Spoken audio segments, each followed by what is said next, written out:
যাদবপুর বিশ্ববিদ্যালয়ে হামলা হলো নজিরবিহীনভাবে। দেশের কাছে আমাদের মুখ পুড়ল।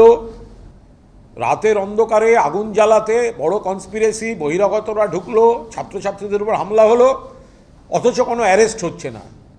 একটা জঙ্গল রাজ, পুলিশ রাজ, দলদাস পুলিশ, একটা জঙ্গল রাজ চলছে। একটা বিশ্ববিদ্যালয়, দেশের টপ 10-এর অন্যতম, সেখানে হামলা, বহিরাগত, গুন্ডামি। ফুটেজ দেখা যাচ্ছে কারা কারা ছিল, অ্যারেস্ট হচ্ছে না।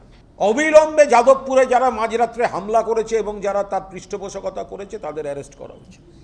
আমাদের এফআইআর করতে লেট হওয়ার কারণ আমি বলেছি বুধবার রাতের ঘটনা বা বৃহস্পতিবার ভোর রাতের ঘটনা।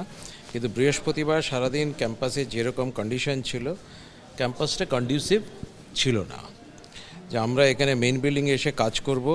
আমি প্রভিসি বা রেজিস্ট্রার আমরা কেউই কিন্তু সেদিন মেইন বিল্ডিং আসতে পারিনি বিভিন্ন কারণে।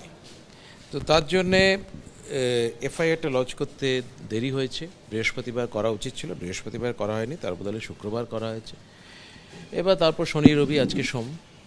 এবার অ্যাকশনের ব্যাপারটা তো গোটাটাই পুলিশের পক্ষ থেকে। পুলিশ আমাদের কাছে পাঠিয়েছে আর কি, চিঠি পাঠিয়েছে যে আমাদের তরফ থেকে যেসব সাহায্যগুলো করার সেই সাহায্যগুলো আমরা করব। মানে সাহায্য মানে হচ্ছে সমস্ত এভিডেন্স, তারপর হচ্ছে ক্যামেরা ফুটেজ, তো সেগুলো আমরা দেব। সমস্ত হচ্ছে পুলিশকে আমরা জাস্ট হচ্ছে প্রোভাইড করব।